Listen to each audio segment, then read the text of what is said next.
and welcome to the next class. I'm Rob Birdsell, your host, and as always, joined by my co-host, Tom Burnford. Tom, good to see you. Good to see you again, Rob. How have you been? I've been good. It was actually my birthday yesterday, and so I had a wonderful dinner with my only daughter left at home and my wife, and it was, although it's, having three children is kind of strange having a birthday with only one at home. But yes. We had a great dinner. It was a bit of a snowstorm here, and we ventured out and to our favorite local restaurant here. So it was great, and looking forward to getting on the road next week, off to visit a bunch of schools in the Bay Area. So looking forward to getting on the road again. Yep. How about you? How you been? I've been well. Travel's opening up. I was with principals in Concord, New Hampshire yesterday, and I'll be with principals in Washington, D.C. next week. But one thing, Rob, I am so excited that our partnership with Marquette, which gives access to quality Marquette courses taught by Marquette professors to high school students around the country, enrollment is now open. So that's a big deal for us. So little shout out there to the team who's got that up and running. So that's good news. No, it's great. Marquette's been a great partner and a great institution. Also exciting news out this week for Catholic schools. Enrollment up 5%. Tom, that is remarkable. It's just amazing. What was it, 64,000 new students? 64,000 new students, mostly at the younger age. And Rob, I think it's significant to note that many of the students also came to Catholic schools partly because of the pandemic, because Catholic schools were open, but have stayed enrolled, which is, to me, a testament that once you see how a Catholic school works, you want to stay there, and you want that for your children. So it's good stuff.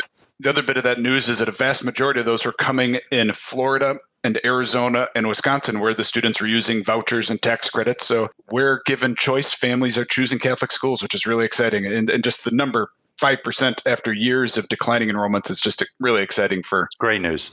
Yes. Let's get on to our show today. We have a very special guest, a longtime friend of mine. Father Jose Mesa is the Secretary for Secondary and Pre-Secondary Education for the Society of Jesus, otherwise known as the Jesuits, globally. I met Father Mesa about 15 years ago when he came to our office at Cristo Rey, and we had a meeting with a group that he brought from South Latin America, Fe y Alegría. The slogan of this group, of this network of schools, is where the pavement ends, Fe y Alegría begins. And that tells you who they serve, and just a great group of people. And Jose and I have been working on all sorts of educational innovations for a long time. So, Father Mesa, welcome to the next class. Thank you, Rob, and good to see you, Tom, too. It's a pleasure to be with you both. And thank you for joining us. Looks like you're at Loyola University? I am based here at Loyola University, but my office is in Rome at the General Curia of the Society of Jesus. Great. And for our listeners, Jose and I have had many fun lunches at the Jesuit residence at Loyola University, Chicago, with our dear friend who was on the other day, Father John Foley. The three of us have had many, many fun times, Jose, haven't we? That's right. It's always wonderful to be able to share with you both. Good. Can you, before we begin, just tell us a little bit about your role within the Jesuits and what you do, Jose? Yeah, thank you, Rob. Yes, my role is basically to assist Father General Arturo Sosa, the General of the Society of Jesus, in about the Jesuit schools, secondary and pre-secondary schools. So that's basically what I do. I help him to really make sure that our schools are focused on the mission, that they are really serving they are supposed to do, and create some common language and criteria for our schools. Our schools are locally run, and the decisions are made at the local level, but at the same time, we want to make sure that our schools are all focused on our universal mission, and we all learn to work together as a universal body in the church. And just offhand, how many Jesuit secondary and pre-secondary schools are there around the world? Well, this is a tough question, but let me say to you that basically we have around 2,300 schools that are Jesuit run or associated to the regional networks of the Society of Jesus. This includes the network that you just mentioned, Fe Alegría, that offer popular education in many parts of Latin America, and now they are also growing in Africa, South Asia, and even in Europe. 2,300 schools. And how many do you think you've been doing this job? About 15 years? Are around 11 now. 11 years, okay. And how many schools do you think you have visited in those 11 years? Oh, that's a good question. I will say that probably 300, 400 schools. That's it. I love getting in schools. Last year, Jose, I was in 70 schools, which was a pretty good year for me. So when we talk about Jesuit education, a lot of our listeners, I'm sure, have heard of Jesuit education here in America. They associate it with Georgetown and, as Marquette, as we were saying earlier, Marquette University High School. What is the difference, or what makes Jesuit education unique? That's a very good question. Let me use a culinary metaphor and see if it can be helpful. I think that the ingredients that we use in Jesuit education are the same ingredients used in many other Catholics and even non-Catholic schools around the world. But even though we use the same ingredients, we use sometimes the same pedagogies, we have the same goals, the way we do things is a little bit different. It's like the same or different cooks use the same ingredients, but things taste differently. So I will say that is what it happens. Even though we use very similar ingredients to others, our education has a distinctive taste. And I think that the secret ingredient that makes it different from others is the spiritual experience based on Ignatius of Loyola and the spiritual vision that he embodies and that we try to transmit to our students and our school communities. That's the secret ingredient that we put it, and that makes it a little bit different. That is different doesn't mean better or worse than others. I've seen others that are doing wonderful jobs, but that is what we do. We add our Ignatian flavor, or at least we hope to do that, to our education. And I know my experience, Jose, a big takeaway for me from my years in Jesuit education is the slogan and the saying, women and men for others. And the service component, and even in today's reading, that faith without work is dead, and that to me is very important in Jesuit education. That it's faith and service combined. I think that's very important, Rob. As you are saying, we recently published a new document on Jesuit education. We don't publish documents very often in our almost 500 years of working. We are only published 4 official documents on education. And a recent one from 2019, it talks about 10 global identifiers of Jesuit education. It's the identifiers that it should be present in all our schools, so if they really want to be called Jesuit schools.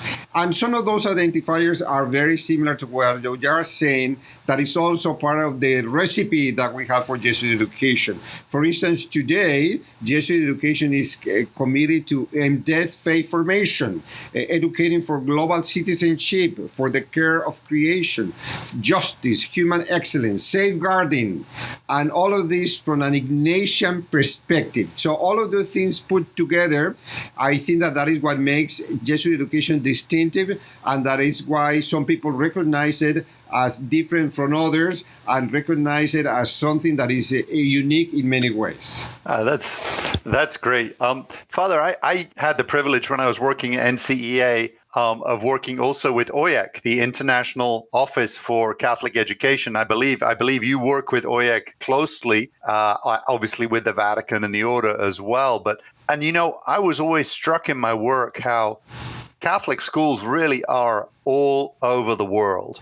And I know Jesuit schools are present in all countries and all over the world. And one of the questions I just had for you is there a sense with Jesuit schools of where you're looking to expand, or do you see a particular area where the Spirit of God is moving you forward in education? Could you share with us a little bit about that, please?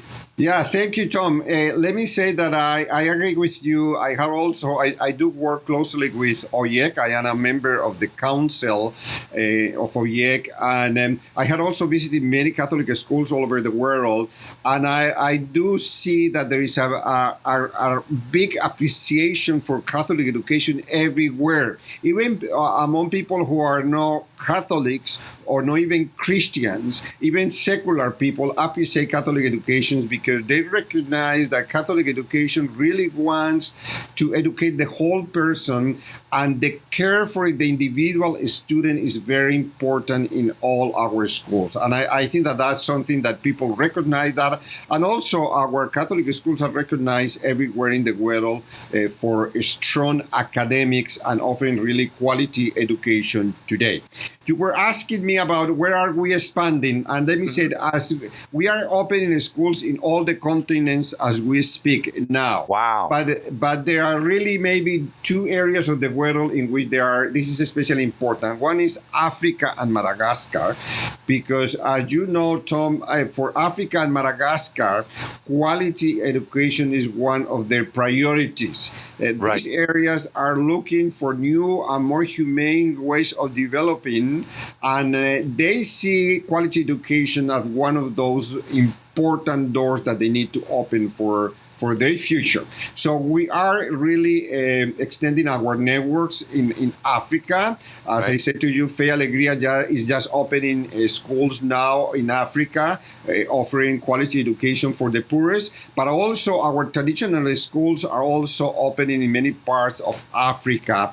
And there is really a great thirst for Jesuit school, for Catholic schools in Africa. And we really understand that that's a very good way to contribute to the future of this continent, and especially because it's also the future of the world in some ways that we Absolutely. do that. And the other area in which we are also expanding, or there are also two areas that we are expanding. One is in the previous communist countries.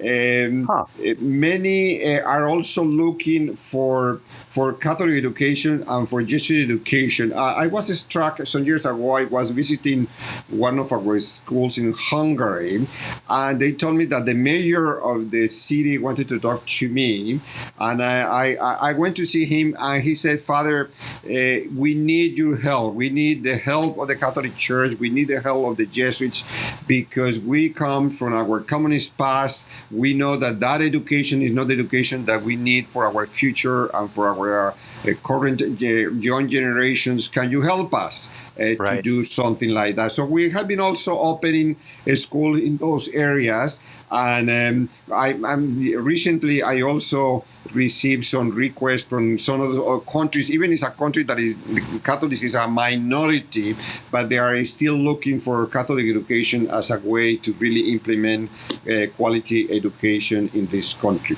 And in the other country is also countries in South Asia, I will say especially India, but not only India. We have an extensive network of schools there. We have more than 400 schools in India alone, but they are really looking to expand and offer quality education, even creating alliances with other Catholic organizations and even non-Catholic organizations that recognize what we are doing, and they want to join with us, and we want to join with them in this. That's tremendous. That's tremendous growth, and that's great. Great to hear about schools opening. Thank you, Tony. It's certainly very exciting for Catholic education, for us, and for the world, I think. Jose, you just mentioned a little while ago that you've been in over 300 schools in the past 10 or 11 years. When you're in schools and when you're talking to schools and you're meeting with them, are there unique elements that you see, and are there universal elements that you've seen in these schools?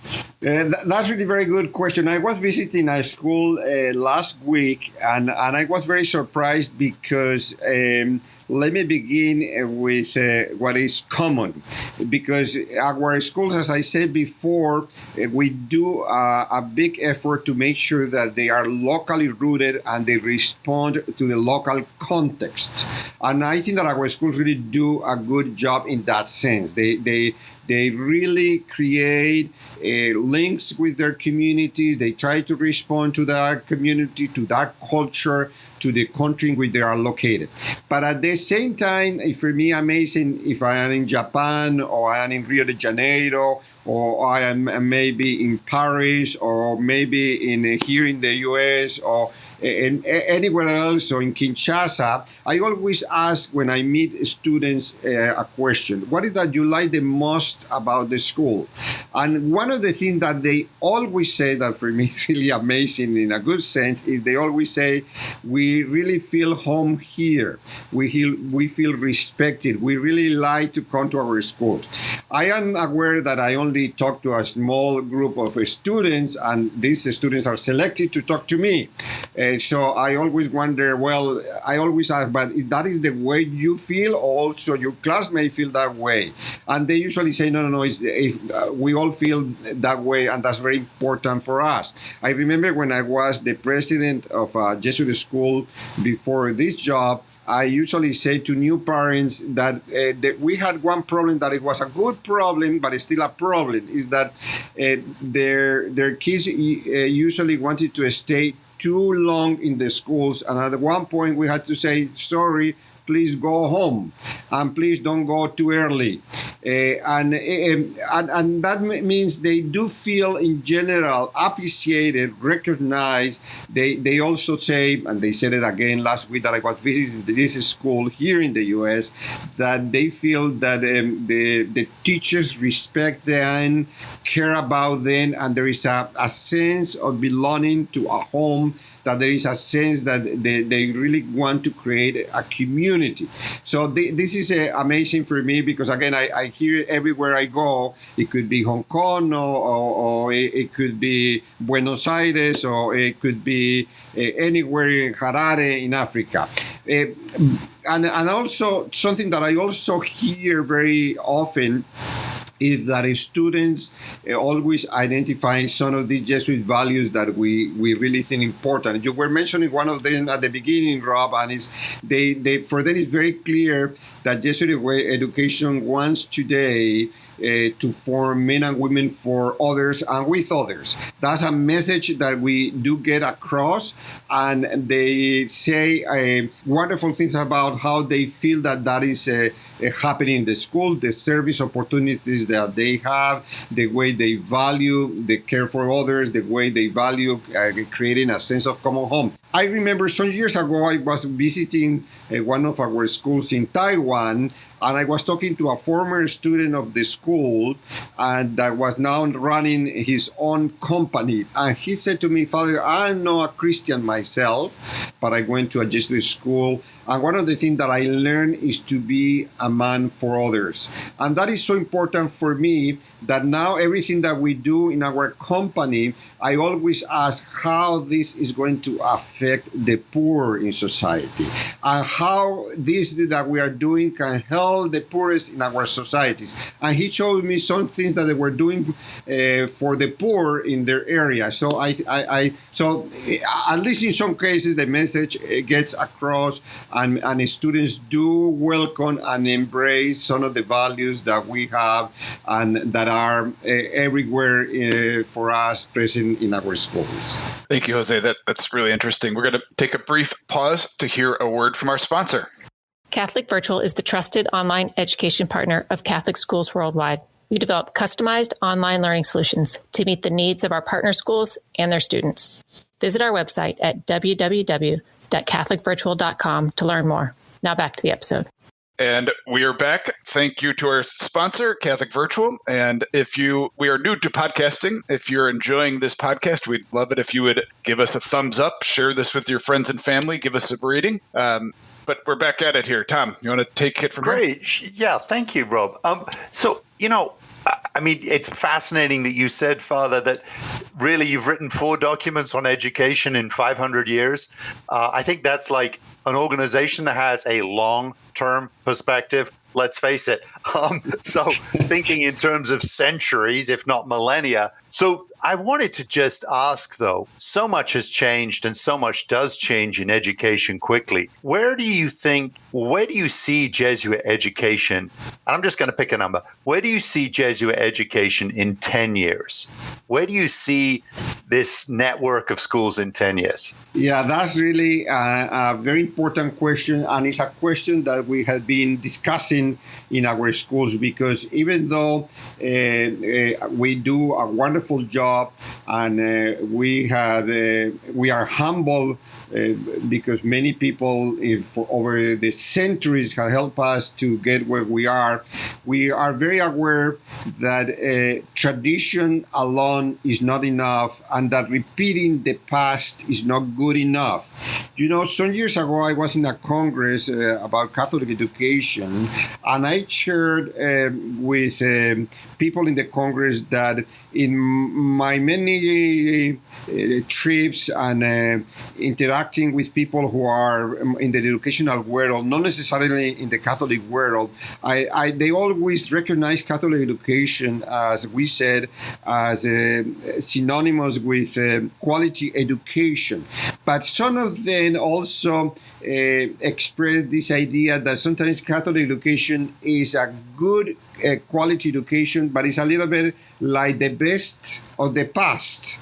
And I think that that's not really a good thing. If we can only be the best of the past, that means that we are not doing something right, or at least that we are not aware that the world is changing. And for us, in a Catholic tradition, the world changing means that God is changing the world, that God is actively in our world, and that we need to discern how God is acting in our world and how we can contribute to what God is trying to do in the world. So that requires an ongoing discernment that for us is very important, and that requires us to really make sure that our tradition is a living tradition, that we just don't do things because we did it in the past. I usually say when I go to our schools that if the answer to why this is a Jesuit school, the answer is because we have been doing this for the last 100 years or 50 years or 30 years or 20 years in this way, does not really mean that that's a Jesuit school. That just means that it's a pedagogical museum that is not really responding to the world. So I think that the world is moving. And as you were saying, John, there are new frontiers in education. There are new things happening in the world. And that one of the things that is certainly happening in the world is that we are realizing as a humanity that we are in all of this together. The pandemic, the ecological crisis are calling us to understand that the current division in nations and countries is not really adequate, with that we are one human race and that we need to contribute to work together. That's a new awareness. That's a new context, and that requires that Catholic education and Jesuit education can respond to that. We are trying to respond to that with this idea of educating for global citizenship from an Ignatian perspective, again, from our secret ingredient. We are all invited to do it, but we can only do it from our own identity, and this case is the nation identity. But I think it's very important. I went to a Jesuit school, and I had a wonderful time in this Jesuit school, the same Jesuit school that my parents went and that my brothers went. But they didn't prepare me to be a citizen of the world. I think that was not the context at that time. But today, that is our current context. So I think that we have a big challenge to do there. Another area that I think that our schools can really improve, and they are learning, is the good news, and they have to learn because of the pandemic, is how can we really include technology in a creative way way to help us for our mission, and especially for the education of the whole person. So I understand there are many shortcomings about technology. There are many problems with technology, but technology can also help us and be a wonderful tool to help students and communities to reach out this education of the whole person and prepare us to be fully human. And fully human for us means Christ-like, because that is what fully human mean for us in the Catholic tradition. So I think that at least those areas are areas in which we feel a challenge, and we know that we need to do more. We are doing things. We are beginning to include, for instance, global citizenship in that. And maybe the other area, paradoxically enough, that is very important and for us is faith formation. Well, of course, Catholic schools are or should be all about faith formation, but faith formation is increasingly difficult in every context because of the religious diversity, because of the secular context in which we live. Sometimes there are some secular contexts that are very anti-religious, anti-Christian. So we also are trying to find a way in which faith formation, faith education is central, and it can be offered as an important invitation to the new generations to understand that the gospel is something that opens for them new possibilities, and that a relationship with God and Christ can make a big difference and make them more fully human and more fully divine. So I think that those are some of the areas in which we feel we really need to respond and be creative. Those are tremendous, Father. It reminds me because, I mean, in my experience, Jesuit schools do adapt and change to their local situation quickly. And you've spread around the world. You've told me, Fe y Alegría is in response to a need. Moving to, working more, opening schools in Africa is responding to needs quickly. And I feel like, and yet at the same time, you discern slowly and you discern well. And that's part of what Ignatius did. So it's like a lot of times I think some people innovate and change without thinking about it. But I know in the Jesuit tradition, you take time to discern well, and then I think you're able to move more quickly afterwards. And that's something I like and I think is very important, because the world around us is changing quickly, but we have to discern well as to what we're going to do. So thank you. Yeah. No, thank you, John. I think that that's very appropriate, and please keep us in your prayers so that we can really be faithful to that real tradition of discernment and that real tradition to respond to the ever-changing context in which we educate and in which we want to make sure that the new generations can hear the message of the gospel, and they can hear the message of the church, and they can hear what we had to say to them. That's great, Jose. And another example of that is our friend and prior guest, Father Foley, where the Jesuits wanted to do something on the south side of Chicago, and they were thinking a health center at one point. And Father Gartland walked the streets of Pilsen asking the community, what do you want? Not what do we want, what do we think, but what do you want? And they heard an accessible Catholic college prep school. And that's how Cristoria was born, by listening to the community and responding to the needs. So it's another example of the Jesuits going to where the poor are and what do they need. Jose, you've mentioned a couple times the pandemic. Looking back on the past 2 years, are there learnings that you're going to take from this? Are there lessons you're taking from the challenging past 2 years that we have had that you're going to carry forward?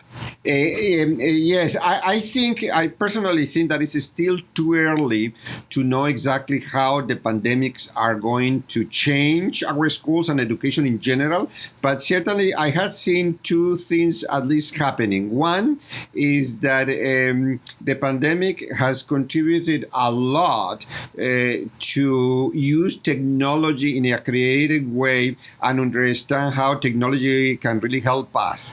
And also, I think that the pandemic has helped us to focus and to say why we are here.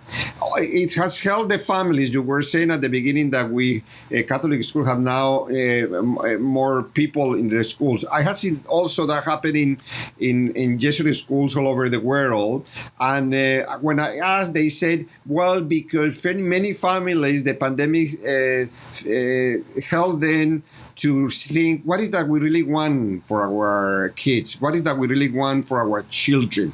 And for many of them, the answer was, we really want an education that made them better human beings, that can make them contributors to a better society. So I think that the pandemic is helping us, even though we are such a divided world at this point and we're so polarized. I think that in the long run can help us to understand that we need to develop pedagogies and school systems that prepare people to be one human race and contribute significantly with one another to solve together our common problems and our common challenges. So I will say that, Rob, now.